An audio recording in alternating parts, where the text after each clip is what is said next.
Hey everybody, today is Monday, February 12th, 2024. Coming up on the show today, from the Netflix miniseries Griselda, editor Joaquin Elizondo. When Chris started working on Narcos Mexico, I'll never forget this. He comes to the office and he says, hey man, I'm going to get this device. It's like a headset that would translate English into Spanish, like live translation. I'm like, this guy, man, he's hardcore. And editor Chris Cavanagh. It's rare, but I think that we've both seen on jobs that we've worked together or jobs that we've worked on separately, where there might be an editor-assistant combo that isn't necessarily team-oriented or has more of a competitive philosophy. And it seems to me that that is always just a much harder road to go. Yes, all that and more on this edition of The Rough Cut.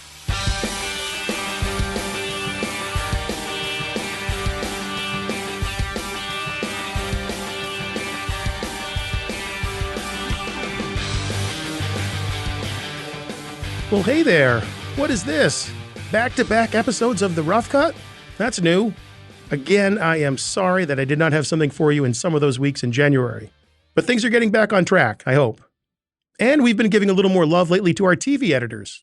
We had Ted. That was lots of fun. Last week we had Mr. and Mrs. Smith. I got a lot of nice feedback about that, in spite of my subpar performance. Did I mention it turns out I had pneumonia? Still do. Good times. Anyway, we're going to stay on the TV track for another week and talk about the Netflix miniseries Griselda. Griselda is about real-life Colombian mob boss Griselda Blanco and her rise to power and inevitable fall in Miami in the 80s.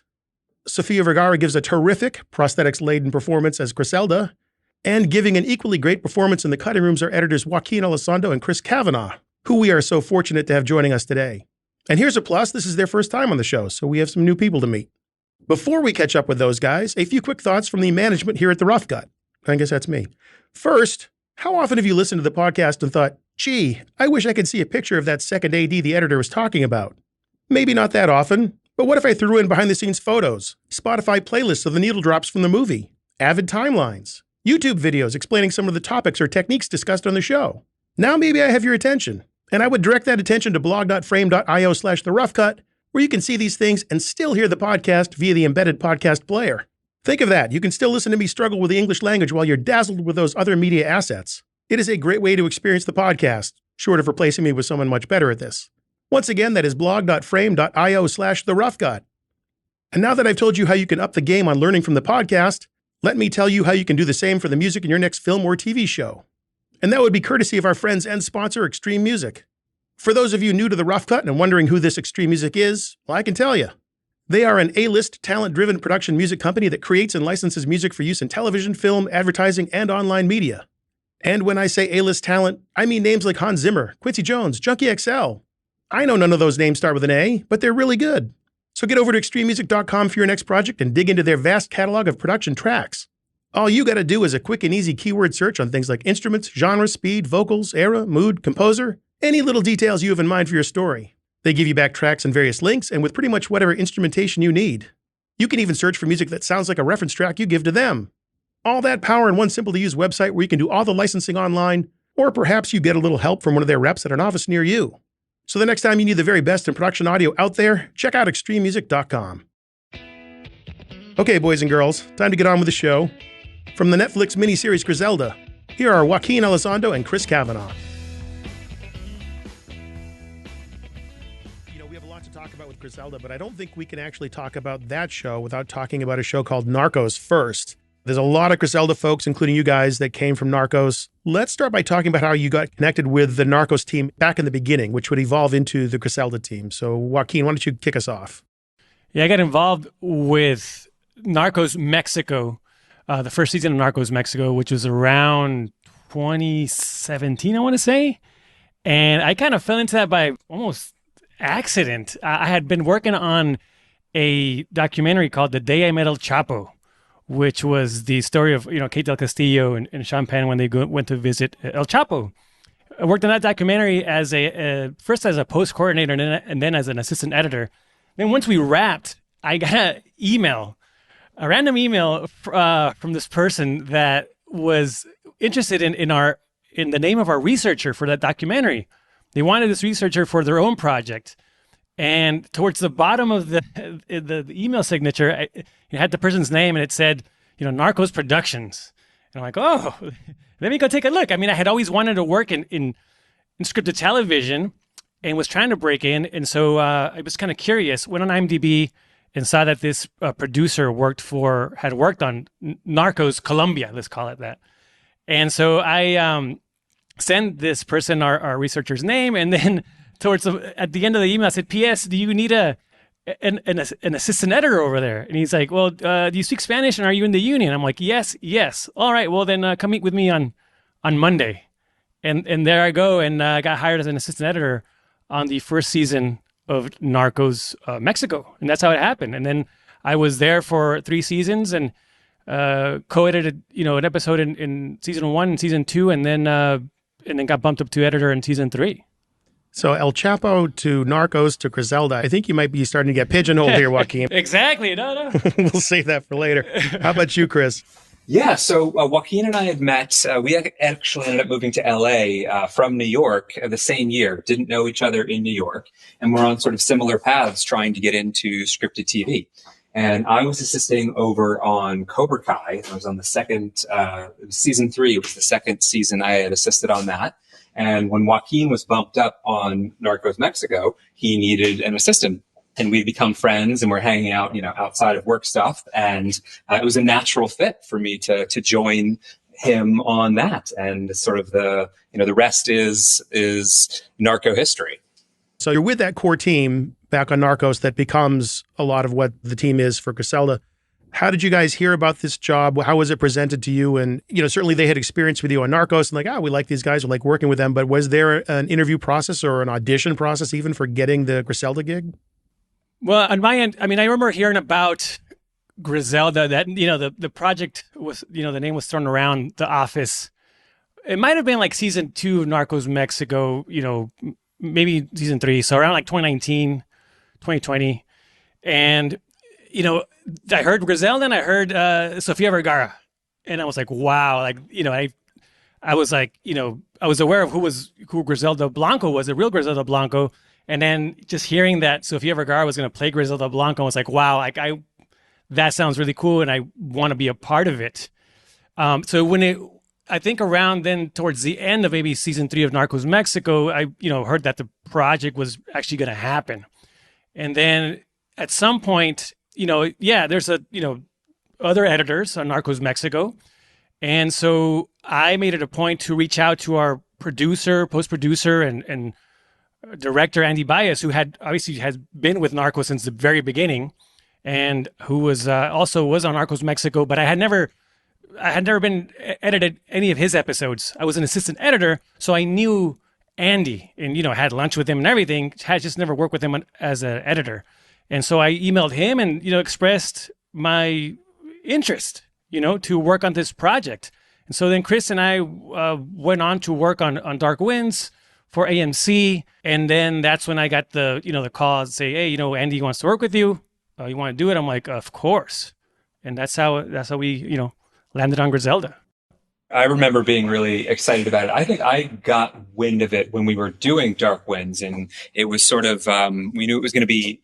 I knew it was going to be Miami based, and it was going to be with the Narcos team. Of course, we were shooting in LA, but it was LA for Miami, and I knew about the period, and I just thought yes, what do I need to do to come along for this? And given it was Andy Baiz, and when I met Andy, I told him a story about how when I was on Narcos Mexico season 3 was the first season that I worked on, and we were only in the offices for a couple of weeks before the pandemic hit, and then we were up and down, and then we were doing nothing but working from home. But when everybody was in the offices for that short time, there was this giant whiteboard at the offices at Lantana, and they sort of had the grid, the production grid, and they had the scenes, the episodes laid out and the shoot days and so on and so forth.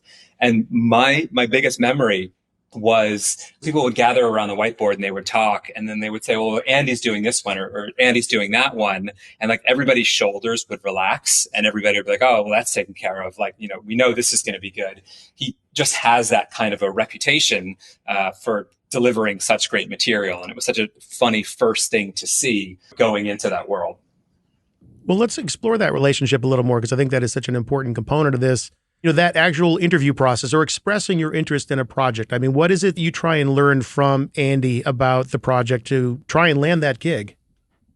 Well, that's very interesting because we had, again, even though I had never edited, in my case, one of Andy's episodes in Narcos Mexico, I was always, my editors, and shout out to Monty DeGraff and Garrett Donnelly, they always brought me into the room when it came to working with the producers or with any of the directors. I mean, literally almost every single session I was in there.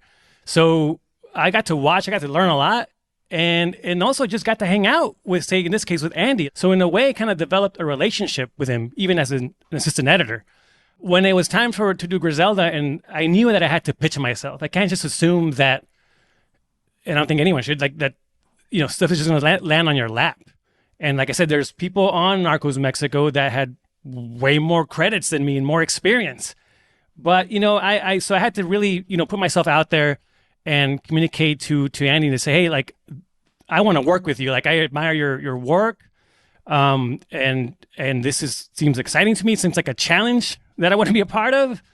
And it's, I know who's involved and, we have a relationship, but I think we could work well together, right? Obviously not expecting anything, but I know I did my part by just expressing, my interest. And I think even then when I say got the gig, it was weird because, like I said, even though we didn't work together, say as editor and director, but I was on the show for three seasons. I knew how Andy worked, and it's almost like we just kind of understood each other, and just kind of when we then started working, say day one of production, we just kind of went into it, and then slowly, I think with any project, you start to get into a rhythm. And it could take a little while, or or maybe not. Depends on the people, but eventually you just kind of. And I remember when he said to me, he's like, "All right, now we're on the same frequency. We got it." It's like great, and then we're off to the races, right?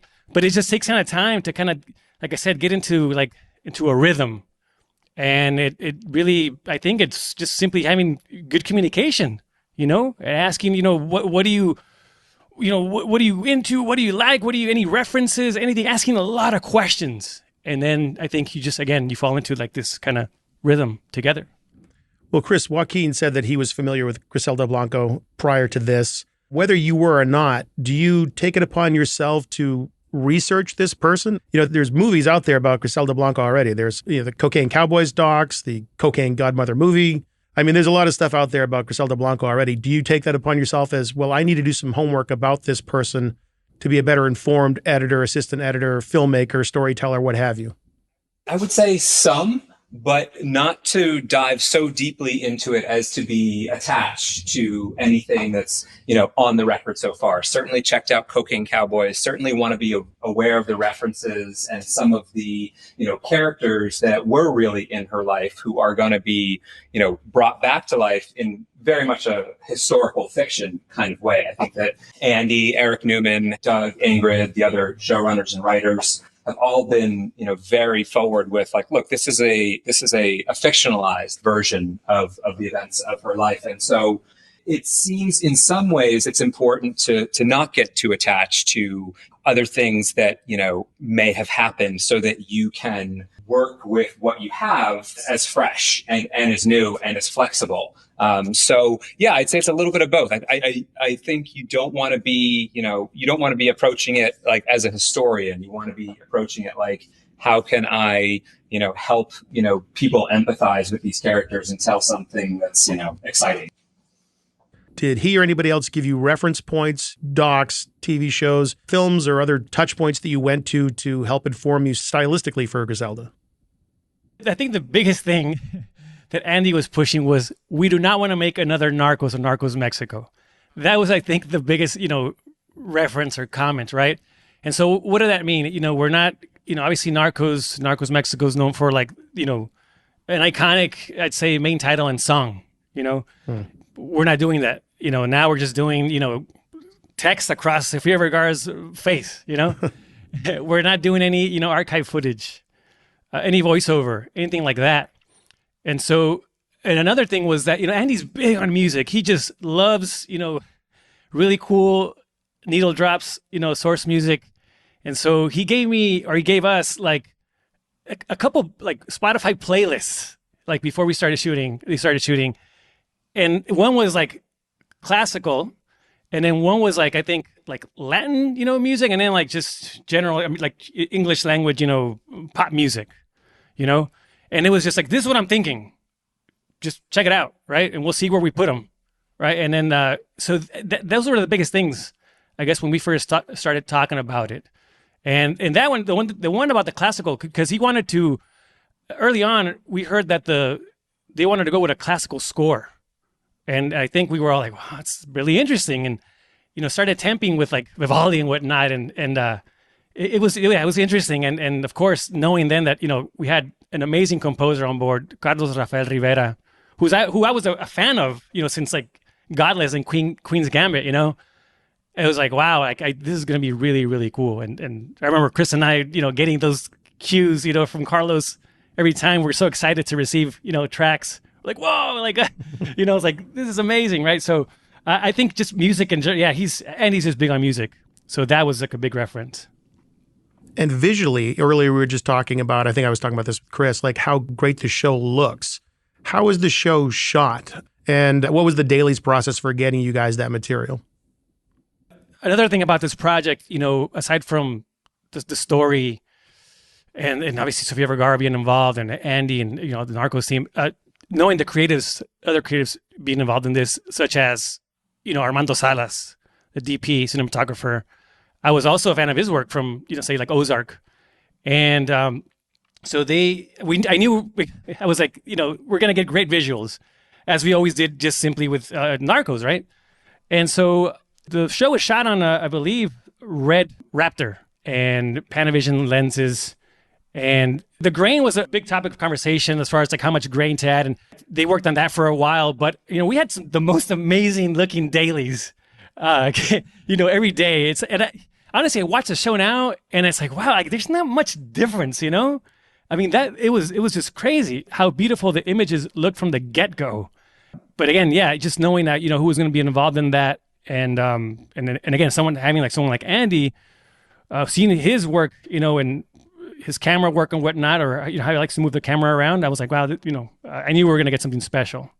So once you guys agree, like you were unsure you wanted to do it. Once the ink is dry and you guys are signed on to be the post-production crew, what do you do to prep? Yeah, let me think back what we do to prep to get started. I mean, we, certainly in a rhythm from Dark Winds and from Narcos, and, sort of at the risk of embarrassing Joaquin, he is incredibly low maintenance. He handles so much of what you might think you need to do kind of on his own, which doesn't mean you don't need to come prepared. But I mean, Joaquin has he's got a project setup that he likes. And then, we get a lot of temp sound from the production itself. And so I don't know what to say other than like, showing up and being ready to field ground balls and to get after it and to give the director what he wants. And, in terms of prep, we had systems brought in because we were fully remote. And this is a good opportunity to say a shout out to Tri-Coast Digital and Tommy Pham. I've had good tech support. I've had great tech support. They do an incredible job just kind of taking care of the nuts and bolts. That goes, over to, Light Iron, who did our dailies as well. So much of the stuff just appears and is ready for us to work with and to just start breaking down scenes and putting them together and pushing them back and forth and trying things out.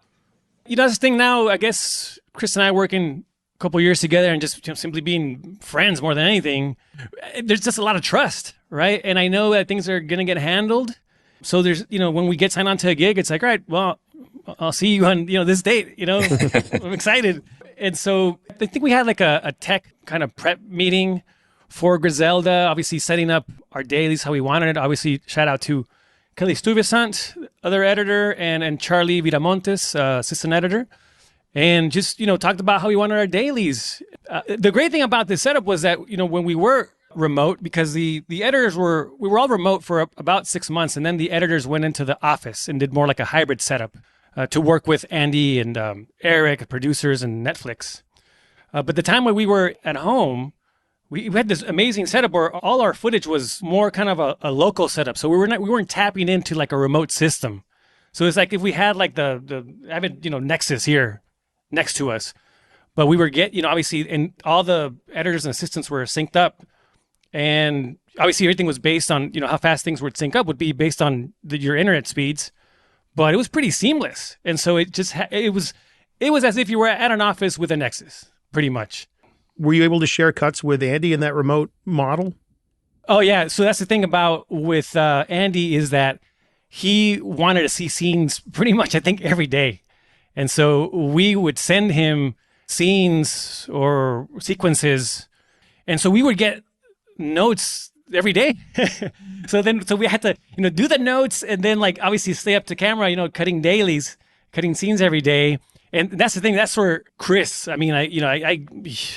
obviously could not do it without him. And, obviously I knew right away that he can cut, and I trust him. And so when I'm over here in this case, say trying to do notes, Chris can jump in and cut a scene and, go back and forth. And then of course, he co-edited episode 3, but he's just tremendous. I can't say, enough good things about him. Well, thank you. Yeah. So much of it leads back to, like you're saying, trust. And also, again, it was, there's so much that you can handle on your own. And, you led the team with episodes, 1, 3, and 5. And so I do think that like this job, there's so many sort of unique things about this job where it was like, where we had great this, great that, and great the other. And that was really part of it, was that a lot of trust going back and forth between all departments. And then, think about Andrew separately, also a big shout out to him, our VFX supervisor, who is also a friend. And Joaquin, you've been tight with since the early days of Narcos Mexico, and just somebody who's going to give you a heads up if there's something that you need to know about. And that just makes work so much easier. Chris, you said you guys did episodes 1, 3, and 5. I think the one we want to key in on right now is episode 1, which is always, if not the most, one of the most important episodes of the series, because you got to get the ball rolling, you got to set the tone, you've got to introduce the characters. We first meet Griselda. We don't know who she is, but we know she's in trouble and we know she's wounded. And that episode basically explores her escape from Medellin over to Miami without giving us too much about her, and then through flashbacks telling us more and more about how she got to be in this situation. So tell me about working through that first episode and trying to get that just right so that it did result in what is a very bingeable show. Yeah, we spent a lot of time on episode 1, and that was the thing. They started shooting episode 1 and 2, and from the get-go, it was just, again, sending scenes literally every day to Andy, right? So, and Andy's approach was that, let's get ahead, right? Let's just, so pretty much we're building this kind of editor's cut / director's cut, right? From the get-go. So he's like, I want you to have my notes just right now so we can get ahead. And then, we could just keep polishing. So for example, like our production they went on hiatus.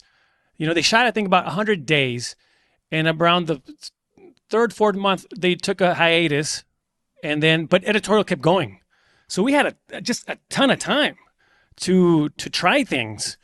And, and during that time they were taking that hiatus, Andy was still off doing prep for the next block, but he was still every day sending scenes and getting notes. But yeah, that 1 week was just massaged and tried so many things as far as like moving around scenes, how do we start this? Where do we take it? How much do we want to explore of her backstory, of Griselda's backstory, right? And so, and of course, then there's but also being aware of pacing. So it's kind of like finding this balance of telling the story, but also I think just pacing is really important to kind of move things along, right? And like I said, we did a lot of work to that episode. And obviously in that process, you start losing scenes, and stuff that you care a lot about. But in the end, if it doesn't serve the story, or at least the story you're trying to tell, you got to let go of it. And that's just part of what we do, right? But, again, this was a limited series, 6 episodes, 1 director. So it had more of a feature feel to it and just how we work. And, we spent a year working on this. So it was just awesome to have just that much time to spend on these episodes. Just to back all that up, I saw how much work you, Joaquin, put in with Andy on that episode 1. And it was something that you worked on the entire time. And, it really did shape the series. It really does shape the series. And, of all of the episodes, that one certainly had the most put into it in terms of like, okay, we're going to shoot sort of a maximum number of scenes, and then we're going to, leave some on the sidelines. And there are some flashbacks that don't make it into the final version. And it was interesting, Joaquin, you and I had a conversation after the series premiered, like, oh, maybe this flashback would have worked. It could have sustained, but all during the process, it's a juggling act of, does this work? Does it serve the story? And it's kind of incredible, things that they will shoot that you sacrifice because it doesn't ultimately get you going forward as fast as you want to be going at the time. And I mean, watching you juggle all of those balls in those scenes on episode 1, I mean, that was a lot of work and came out pretty cool. Yeah, it certainly did. So being a Netflix show, being a streaming show, are you completely at liberty to have the show run as long as you feel it needs to run? That's the thing, working with Narcos Mexico with Andy, like, I already know my editor's cut is going to be over an hour. Working with, say, a director like Andrés Baiz, and also just in general with Narcos Mexico, all these, they're all these directors that worked on that show were, big feature film directors like in, Mexico and Latin America, So it's all approached like in a feature film way, right? Slow moving shots, and taking our time. But I think it's just more of eventually as you start editing, it really is a feel. It's just a gut feeling. Because I remember like we would, Andy and I working together in the office, which, me personally, I love being in an office working with, or just collaborating with people. Because you can literally look over and see how he's reacting, right? Or anyone else. And then we would watch episodes and like, are we still good? Does it feel good? Or if it's something bumped, like we would look at each other and we're like, okay, nod our head and literally stop the timeline. All right, let's try to fix this, It's just a feeling. So eventually it's like, all right, then yeah, you just kind of work. And then when you get to that moment where you find the right rhythm, you're like, all right, yeah, we didn't bump really the whole time. And all right, this works. So most of the characters are from Colombia or Cuba and living in Miami in the 80s. There's a mix of Spanish and English, predominantly Spanish. If I had to put a percentage on it, I would say the show's 80% in Spanish, 20% in English. Does that present any kind of challenges? Probably not for you, Joaquin, but present any kind of challenges in editorial managing that material? Chris can tell you about subtitles. Yeah. So I'm not fluent in Spanish, but I have some background in it. And, I can decode it and I kind of enjoy it. It's like a puzzle to me. And so and the other big part about, that process is we're in a scripted environment. So if we were talking about a feature-length doc or a documentary series where we had that ratio, whether it's 50-50 or 80-20, I don't think I would be the right person, in that environment. But because it's scripted and Narcos Mexico, and to any extent, any production, they're gonna do. They're going to go off script. They're going to change up the lines. They're not going to deliver it, or they're going to add something or subtract something. So yeah, you can't just, it's not fire and forget. You absolutely have to be paying attention the entire time. But, also it's another thing where it becomes a team environment. Their assistant, Charlie Viramontes.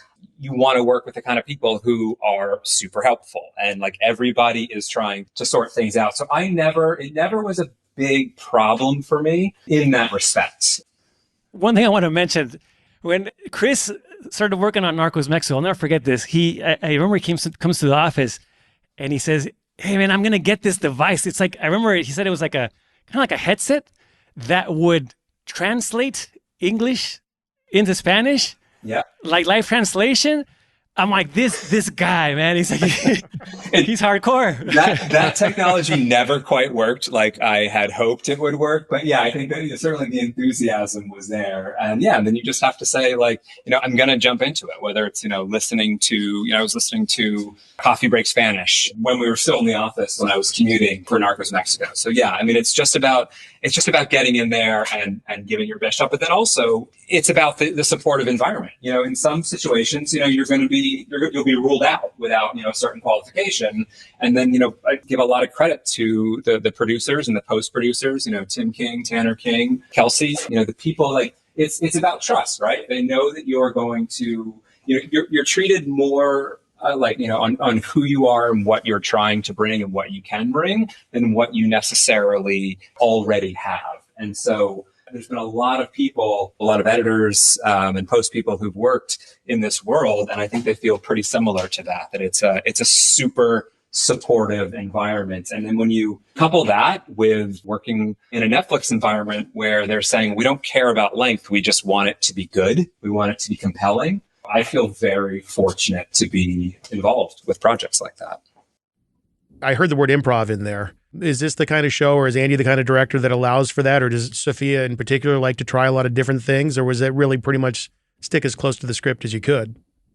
I think in this case, we kind of stuck to the script more. I mean, I know that Andy that was his goal, was like just to be with Sofía, take care of her. But I mean, so I think in general was kind of just stuck to the kind of the script versus like, say, I think something like Narcos Mexico, but it was different, right? Again, different shows. In Mexico, you had like, for example, Narcos Mexico had literally took place around following these cartels around Mexico, like literally the entire country, where everyone, speaks differently, right? They had their own slang and everything. And so you saw a lot more, I think, improv maybe there. But in this case, I feel like they just kind of stuck more to what was on the script. I think you're right. I think you're absolutely right. And I think that you mentioned Sofía, and I think that, there was such a thing going in, like, can she do it? Can she do it? Can she change? Can she go from a comedic to a dramatic? And like, we all knew, I think we all knew pretty early how good she could be. And it's super satisfying to see the reaction that's out there now. Yeah, I mean, I think you said it. There's been a lot of positive reaction to her performance, and rightly so. She's fantastic in it. And also transformed. I mean, she's wearing what appears to be a lot of prosthetics to try and disappear into being Griselda Blanco. I asked this question on a similar note for Poor Things. Willem Dafoe's character's got a lot of prosthetics on, and I asked about ADR, if that necessitated having to do more ADR. It didn't go very well in Poor Things, but I'll ask it again here. Did you find that you were doing more ADR with Sofía because of wearing all those prosthetics on her face? Yeah, I mean, we did some, yeah, but I can't say it was a lot. Yeah, there were some instances where the teeth would pop out, So it made really for funny bloopers. But no, I can't say. Yeah, no, I can't say we did a lot of ADR in this case. She managed incredibly well because, like you're saying, we never did a bloopers reel. But there were times when those full teeth popped out when she's trying to talk, and then she had so much makeup on her face, and it's got to affect like your nasal passages and so on and so forth. And we did ADR, but it never felt ADR heavy in that sense. And I guess it's a good question, Matt, because looking back on it, I guess I should have expected a lot more. So kudos to her. Exactly. Credit to her performance again. I found there to be so many fun characters in this series. Of course, Griselda is the main focus, but the show does become kind of a two-hander. You have Griselda, but then you have the character of June in law enforcement, an organization called CENTAC, that they're trying to bring down Griselda and the mob. And so you have these two stories that you're now following as you start getting into the series. The challenge of balancing that, obviously you have what's in the script, but were there times where you found like, we need to get back to June again? Yeah, I think that especially, for us, I think it was more like episodes 3 and 5 for sure. So I know like, for example, like episode 1 was like, this is Griselda's story. And I think also like with time, it was just that getting to that point. It's like, we want to be with her for this first episode. Right. And so again, we spend a lot of time on that. And then I think in our case for episodes 3 and 5 was finding the right balance, especially with the CENTAC folks and Griselda. And so again, yeah, I think it's just, a matter of feeling it out. I mean, and having discussions and even like having people come in, for example, like, we would have one day that Armando Salas, the cinematographer, came in, right? It's like, Andy's very energetic. I mean, when I tell you, this guy has energy, I mean, he'll, jump around the coffee table, and how excited he is to see a scene. It's wonderful to work with him. But he's like, sit here, and puts him right in front of the TV. Our PA, Jonathan, it's like, what do you think, man? Like, what are you feeling? And so, and obviously Chris and I, going back and forth and seeing how things feel. And again, yeah, just kind of see eventually when you get to this, when the balance feels right. Well, we talked about 101. Let's talk about 103 and 105. With 103, I want to talk about the co-editing. So Chris comes into this ostensibly as the assistant, but on 103, you have a co-editing credit. how did that come to be that you were co-editor on that particular episode? So I was fortunate to do a co-edit on Narcos Mexico season 3, or our episode 8. So, with the pandemic, we were up and down. And so that extended the schedule sort of beyond where Joaquin could stay. Joaquin needed to get on to his next gig because our schedule was pushing so far down the calendar. And I was fortunate that there was trust in me to finish that episode. And I had a great experience doing that and working with the showrunners on that episode. And so, my just a short on my background, I have a lot of unscripted and documentary experience. And I took a step back a few years ago to assist with the goal of moving up to scripted editor. And so this has been my journey. And so I'm working as hard as I can for those opportunities. And so, and Joaquin is a fantastic mentor, and there's no other way to put it. And, helped me get that opportunity, got me that opportunity. And then when we were talking about doing Griselda, I didn't even have to. I mean, I don't know how it exactly went down. He knows that I want to cut, and so we talked about doing a co-edit, and he said, I'm going to go to the producers, and he went to the producers, and the producers said, "Yep, we can absolutely do that." Which was great because that's really what I wanted. And that really helped me, be, fully engaged in the entire season because it pushing my goals forward. And then, I have to say about co-editing, specifically in episode 3 that, Joaquin allowed me to cut any scene that I asked for. And, that goes a really long way. I think that there are many different kinds of mentorship. There's mentorship of like bringing your intern in and asking what they think. And then there's mentorship of like, I'm going to treat you as an equal in the profession. And, and Joaquin can do all of that. And he knew that I wanted to cut action scenes, and episode 3's got plenty of action scenes. And there's also quiet, menacing dinner scenes. And again, just having the trust to say, you can choose what you want to cut and cut it. And, of course, you got to get everything else done that you need to get done on this episode and the other episodes. But I mean, it meant the absolute world to me to get that kind of trust. And again, it's motivating. And, it makes you want to work harder and makes you want to pay, more attention. And so that was how things went. And I'm just very grateful for the experience.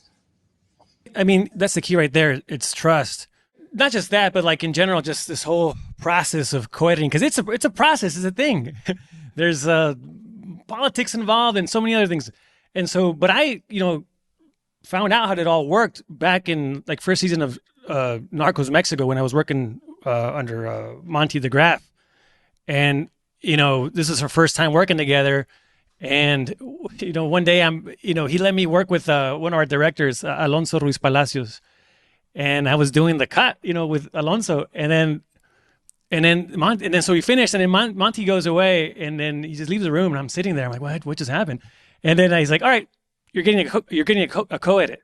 And I'm like, what? He's like, yeah, you got a co-edit. I'm like, okay. And then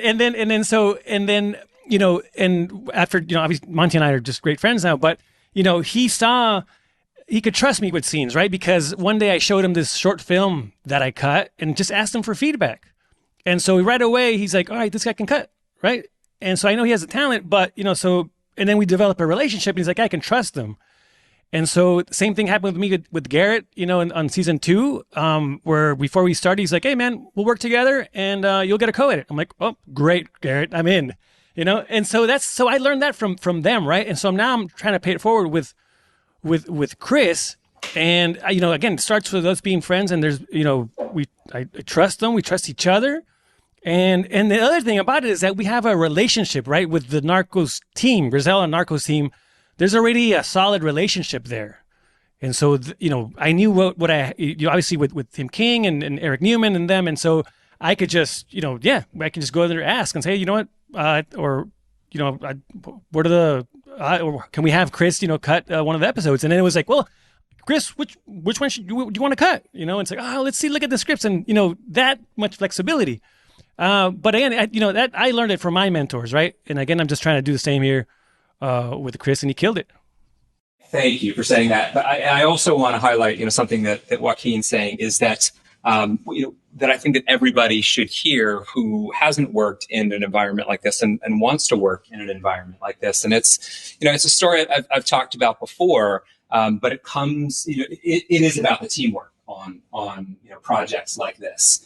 And, I remember when I first started on Narcos Mexico with Joaquin, and Joaquin, I think Joaquin had good vibes going into it because we knew each other and we'd hung out and talked. But, the rest of the gang, being the groups of editors and assistants, they don't know me from anyone. And they know that Joaquin is getting a shot here. And I have to earn their trust. You're not going to be, immediately accepted until you prove that you have a team mentality. And I think that, that kind of vibe extends, throughout this world here. And through like other shows that we've worked on, together and separately. And I think that it's really important that people go into these environments working as team members. Like if you happen to have the time and another editor needs something, you should be helping that editor. Same thing with assistants. You should be having, I know Joaquin always has as many conversations with the other editors as possible because that eliminates blind spots and that lets you know how your showrunner's feeling about this, that, and the other. And I think that it's rare, but I think that we've both seen on jobs that we've worked together or jobs that we've worked on separately where there might be an editor-assistant combo that isn't necessarily team-oriented or has more of a competitive philosophy. And it seems to me that is always just a much harder road to go. That you just don't know about as many things, you don't see as many things, and you just don't get the benefit of the support. And so I think it's very important that you treat everybody like a team member and not like somebody that you're working against, to try to outshine. I think it's I can't say that enough. Well, I knew going into this mentorship is something I wanted to focus on with you guys, and I still do. I actually will close on that. Before we do, I mentioned that I wanted to talk about all 3 episodes. 105. Chris, you were given the choice of choosing what you wanted to cut. How you didn't choose 105, I don't know, because that episode is insane. I always look at these things and I think about, okay, if I'm a listener and I've seen this series, what's the one show or scene that I would want to hear them talk about? And in 105, Griselda has a birthday party for her boyfriend, Dario. Being a drug lord, that means she's got to have every other drug kingpin in town come to it and give them all cocaine, because what else would you give them at a birthday party? And it just devolves into this insane evening of just guns and people being forced to do weird things at gunpoint and a very odd-looking cake and Griselda doing crack for the first time. It's just like a weird movie unto itself. So again, if I'm somebody that's seen this series and I have a chance to talk to you guys, that's the one I'd want to ask you about. Tell me about doing that sequence. What do you remember from that? What were the challenges? Well, I remember just first of all, from the script, I remember chatting with Chris about it, this is going to be a good one. It's going to be so fun. And this was one of the, and especially that sequence where you could, and I think generally that episode, where you could just, feel free to try to push things, and push things as much as you can, and until someone says, don't push it anymore, you're like, that's it, enough. But again, I think that also then plays with just simply having the relationship with Andy. But yeah, in this case, it was just how, with the music, with just the cutting in general. I mean, let's just keep, let's try to get it crazy. I mean, we lost some scenes there as well, where I think it might have been too much. It would have been even crazier, right? There were some scenes that we cut out. Yeah, for sure. So it's you find that balance, right? But it was great because, it was that one episode where you could just go crazy with it, and if you went too far, it was fine. Just dialed it back. And I got to say, because obviously, Chris, I mean, he, sure, we co-edited episode 3, but of course he edited scenes in other episodes. And I remember, the first scene here in episode 5, I think at some point I said, here, Chris, just take a crack at this,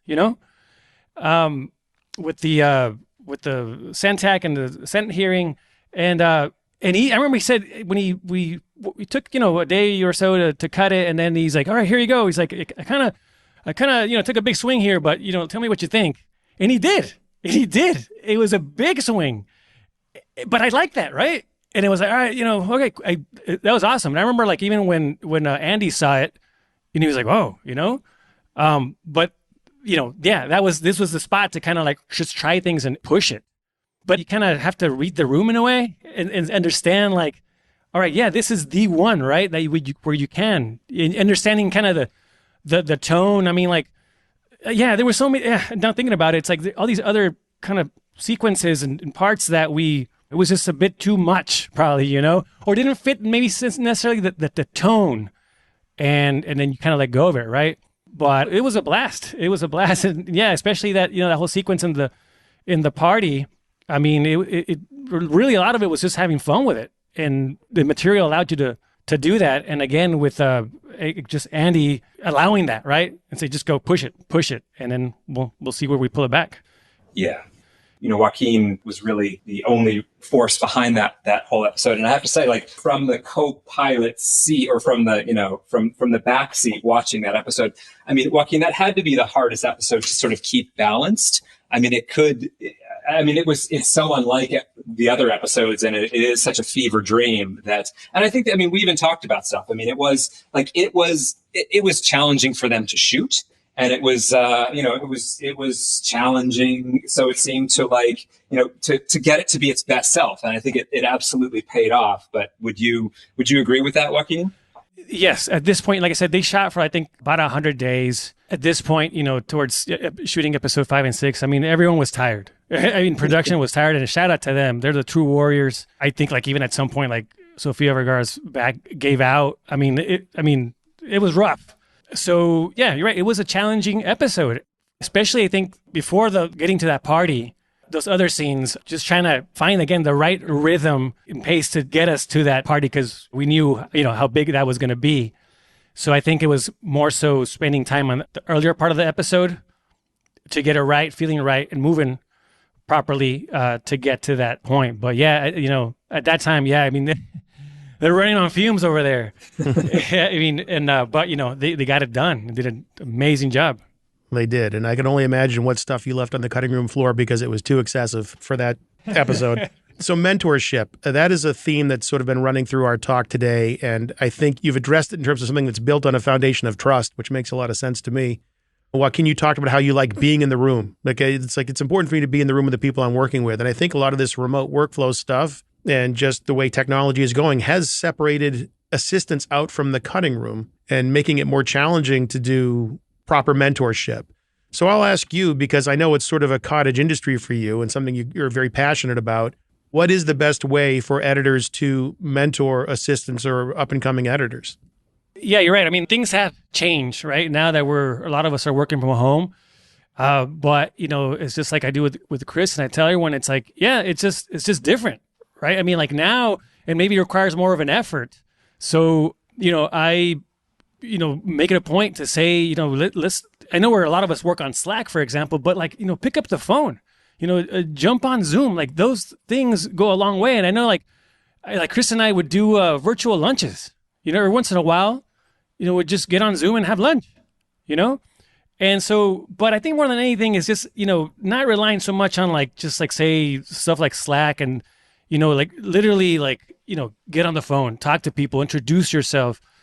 Meet if you're in the same town, go, meet up every once in a while, right? Have coffee, have lunch, in person. But again, it starts with really, I'll just say it's easy as like putting yourself out there, right? Communicating your goals and what you want to achieve, but being just proactive and just staying in touch, again picking up that phone, asking questions, right? And for me, yeah, look, I'm all about mentorship, of course. So with me, it's different because I just understand it and I like doing it, and so with me, it's easy in that sense. If you come to me and with questions and whatnot, I enjoy it, I love it. And so, but even now, it's like look, there's a technology where you can, if you want to shadow someone and see how someone works, you can do that, right? Again, it might just take more effort, but it can be done. You can tap into someone's system and check it out. So, it can be done. It just requires a little bit more work. And probably letting them know first before you do it. Yeah. Yes, definitely, for sure. Well, tell me about the program that you've put together to help with mentorship. Yeah. So Hollywood Editing Mentor, I started this, during the pandemic back in May 2020. And it comes from, the fact that so many people helped me out. I mentioned some names here today. When I was trying to break into, working in film and scripted television, which was, always my dream, right? And I spent 15 years working, stuff like, local news and sports and talk shows and whatnot. It's all great, but it's not really what I wanted to do. And, I realized a lot of it was just me, fear of taking risks and not having, information on how to, find jobs or how to do it right. And so when I eventually got to LA and started meeting, being part of communities, of post-production communities, and then meeting people who eventually became my mentors, during the pandemic, I was like, all right, I don't want to just sit here, watch TV and whatnot. I want to do something. I want to get back to the community. And so I started this, Hollywood Editing Mentor program and eventually the podcast. And it was to create a resource and really a community, to help, aspiring and seasoned editors, pretty much navigate this career, this industry, and not only just simply film and scripted TV, but just, editing, post-production. I mean, I've literally worked any type of project that you probably can think of, back when I started in, 2002. And so I've had a healthy career, right? As like editing. I've been making a living off of editing for over 20 years. That's a good thing. It is, yeah, no, and I love it, right? I couldn't do anything else. And so I wanted to, I just know what it feels like to be out there, feeling lost, and a lot of it is finding, just asking questions and guidance, right? And that's what I realized was that I couldn't do this alone. When I was out there just trying to do it alone, trying to figure things out, I wasted a lot of time and it was frustrated, a lot of headaches. And so then when I again started meeting people and communities and mentors, I just got that guidance. And again, I mentioned, being brought into the rooms, with sessions with directors and producers. I mean, that's a golden opportunity. I mean, the things that you learn in there, you will not learn in any film school. I was like, wow, this is just gold right here, right? And so I just decided to create this program to kind of, again, maybe a little bit pull back the curtain on this industry and just tell people how it really works and how you can, have a sustainable career and make this a living and have fun with it and work on the projects that you are, passionate about versus just, going around and just, me personally, I worked around, for many years just because someone would offer me a paycheck. I'm like, all right, I'll take it, I'll edit this, but it's not what I really wanted to do, right? And I spent 15 years, trying to figure it out. And eventually, I'm here and I love it, right? But I want to help people now, avoid wasting time and just, going after, the projects that they're passionate about. And I think community and mentorship is just, has helped me out so much. And so I want to give back that back to the post-production community. Yeah. Well, I think that's a really cool thing that you're doing. And since you are talking about giving back, I always struggle to come up with a good question to close on, but I think I'm going to close on one about giving.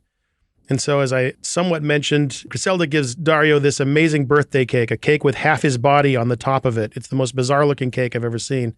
In light of that, what is the best gift you've each been given by a show that you've worked on, including Griselda? Go ahead, Chris. I'm going to say my co-edit credits. I think that's what puts me forward. That my dream is to cut, scripted work and to like what I do. And so I think that, it's given me a step forward into liking and to loving what I do. So I think it's very simple for me in that it's given me, I think opportunity is a big part of that. And I think that the gift kind of like fits neatly into what Joaquin was saying about community. I mean, community is everything in that sense, and putting it together with people, because nobody's doing any of this alone. We're all doing this, we're all collaborating. And so, the opportunity to collaborate and to continue to collaborate and to have people see what you do, is, it's an incredible gift. I don't even know if I have my head, all the way, wrapped around it yet, but I'm super grateful for it. Well, that is a solid answer. Like Chris said, opportunity. I mean, like for me, it even goes way back, when I got to LA. I mean, me getting to LA, coming from New York, I got to say I was a little bit too confident. I was like, yeah, if you could do it in New York, you could do it anywhere, right? And I get to LA, and like no one will give me a job. Crickets, man. Crickets. Yeah. Oh my God. I had the same experience. I was unemployed for the longest time. I thought I could just pick up where I left off, and that was not the case. Yeah. So, eventually even, getting shots to like edit a short film or like, be an assistant on a union, indie feature, without having any experience or whatnot, like I'm just really appreciative of that, getting that opportunity. And then like getting like, I think I call people my mentors. They might not even know that I call them mentors, right? But people have given me like just literally like a sentence that has like of advice that like has changed my life, literally. And so, but I think in general, I mean, like I will say like just in general, the post-production community in LA is beautiful. Lovely people. And I think I found my place. Like this is where I belong. And so I'm very grateful for that. And, speaking of gifts, I do want to offer a free gift to your listeners, especially if they're interested in working in film and scripted TV. Please. They never get anything from me. So you head over to hollywoodeditingmentor.com/theroughcut, and I have some freebies there for your listeners, including a free masterclass on the 5 key concepts that I believe are important to break into film and scripted TV. Well, that's awesome. Thank you for doing that. Those are both great answers. I got to admit, I thought you were going to say something like a Narcos mouse pad or a Dark Winds hat, but those are much better answers to close on. Thank you, guys. Well, that was nice of Joaquin. Not only did he and Chris give you a lot of good info about how they cut Griselda, but as a bonus, you get access to some free material from his Hollywood Editing Mentor program. It is just win-win here on The Rough Cut. So be sure to check the show notes for a link to all the goodies Joaquin just gave you. Thank you to Joaquin and Chris, not only for the lovely parting gifts, but also for taking the time to talk to us today. Now, I may not have any free stuff to give you right now, but I do have some really good free advice. And that, of course, is to check out the latest in Avid Media Composer. There's cool new AI functionality for script sync and phrase find, batch subclipping, sequence templates, audio punch-in over USB, and lots of other great new features. And you can learn about all that stuff, as well as which affordable subscription is right for you, by clicking that link in the show notes that'll take you over to avid.com. Well, that'll do it for today. Hope you had fun. Hope you learned a couple of things. Let's see what kind of fun learning we can do next week. Until then, this is Matt Fury thanking you for joining me right here on The Rough Cut.